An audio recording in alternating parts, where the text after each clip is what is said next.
शेतामध्ये आता केळीची लागवड वगैरे करायची, तर त्याच्या आधीची जी पूर्वतयारी आहे ती चालू आहे.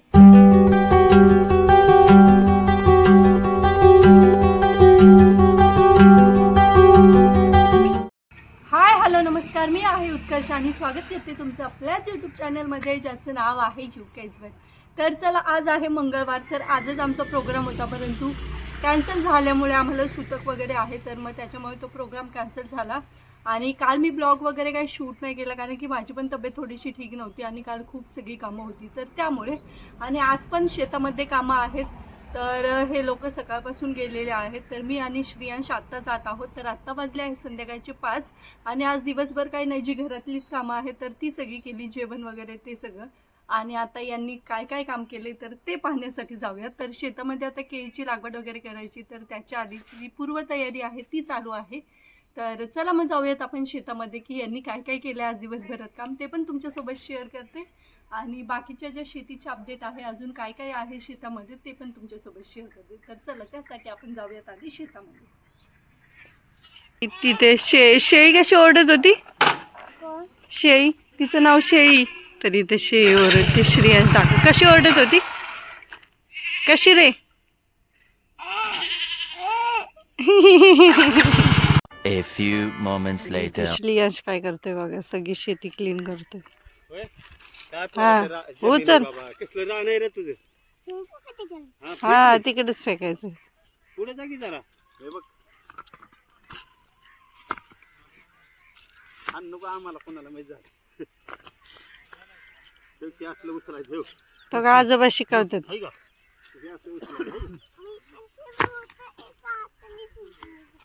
दोन्ही हाताने उचलावं लागतं, मोठा एकाच हाताने उचलू शकतो, मोठं उचल की जा.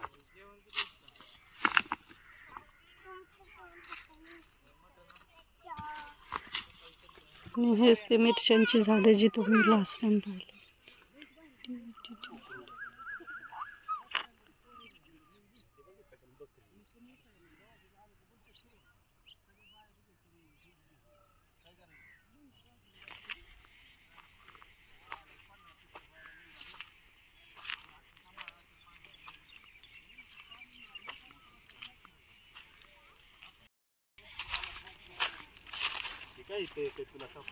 अंशला सापडलाय भुट्टा.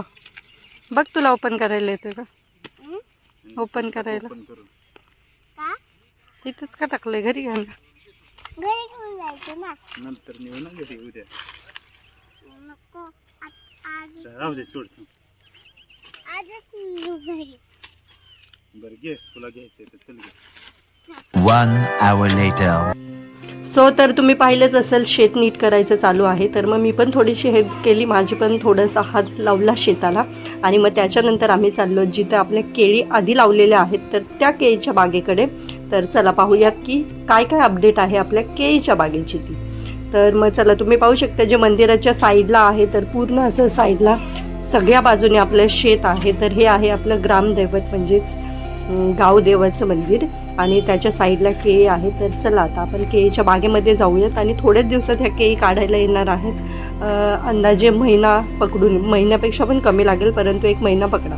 तर चला आता काही गड आत्ता काढले जातील, काही थोड्या दिवसांनी काढले जातील. तर ते काय आहे, कसं आहे, तर ते आपण आतमध्ये जाऊन पाहूयात. तर तुम्ही पाहू शकता अशा प्रकारे हे जे गड आहेत केळीचे, तर ते येतात, जे फायनल आपण ठेवतो तो असा मोठा येतो, परंतु एवढे सगळे केल्यावरती केळीची साईज जी आहे तर ती लहान लहान होते.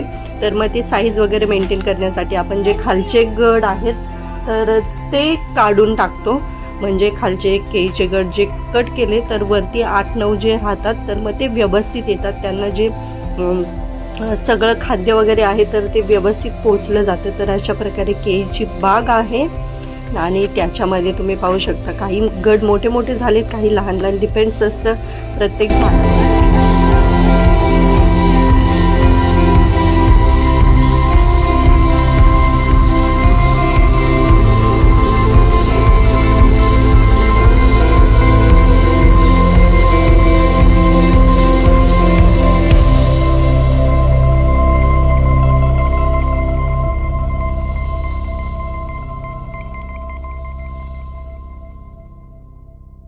सो तुम्ही पाहिलीच असेल अशा प्रकारे सुंदर अशी केळीची बाग आलेली आहे. खूप मोठी मोठी झाडे पण झालेली आहेत आणि आतमध्ये गेल्यावरती एवढं शांत आणि एवढा मस्त थंडावा असतो ना, तर काही सांगायलाच नको. तर अशा प्रकारे छान. आणि साईडला पण तुम्ही पाहू शकता जे छोटे छोटे झाडं आलेली आहेत तर ते पण आलेले आहेत. तर नेक्स्ट टाईम ह्या केळी काढल्यावरती हे झाडं पडायची असतात आणि मग जे छोटे छोटे असतात तर ते ठेवून मग ते नंतर मोठे होतात. म्हणजे ते ज्यांची छोटी छोटी पिल्लं असतात तर ती नंतर मोठी होतात आणि त्याचं रूपांतर या झाडांमध्ये होतं. तर असं 3 वेळा करतो आपण मोस्टली. म्हणजे एकदा केळी लावली तर मग त्याचे पिल्लं 2दा आपण सांभाळतो. म्हणजे 3 असे उत्पन्न निघतात केळीमध्ये. तर अशा प्रकारे आहे. तर आता मोस्टली केळीच्याच बागा केल्या जातात. फक्त आमचंच गाव नाही तर जवळपासच्या गावांमध्ये पण. उलट तिकडे लवकर सुरुवात झाली, आमच्याकडे थोडीशी लेट झाली. परंतु इकडे आता मोस्टली पाणी वगैरे आहे, सगळे शेती वगैरे बऱ्याच लोकांकडे आहे. तर मग त्याच्यामुळे केळीचीच बाग केली जाते. आणि सगळ्यात महत्त्वाची गोष्ट म्हणजे हा जो तुम्हाला केळीचा माल दिसतो, ह्या ज्या तुम्हाला चांगल्या चांगल्या केळी दिसतात तर त्या केळी आपल्या इंडियामध्ये नाही तर बाहेरच्या देशांमध्ये एक्सपोर्ट केल्या जातात. आणि मग त्याच्यामधून ते पण व्यवस्थित सगळ्या सेम अशा पाहून घेतात. आणि मग ज्या राहिलेल्या केळी आहेत ज्या खाली वगैरे राहतात, जे त्यांच्या गडामध्ये ते कट करून देतात, तर मग त्या आपल्या इथे जवळपास पाठवल्या जातात. म्हणजे जवळपासचे जे असतात जे केळी विकत घेतात दलाल वगैरे, तर मग ते येतात आणि मग ते घेऊन जातात त्या केळी. मग त्या केळी आपल्याला भेटतात आणि त्याची पण खूप मोठी प्रोसेस असते. कशी न्यायची काय, तर ते वेट करून बॉक्समध्ये त्यांचं ते लिक्विड असतं केळीचं तर त्याच्यामध्ये टाकून देतात. तर खूप मोठी प्रोसेस असते त्याची पण. अशा प्रकारे असते जी केळीची शेती असते जी मी तुमच्याशी थोडक्यात शेअर केलेली आहे. नाही तर प्रोसेस खूप मोठी आहे.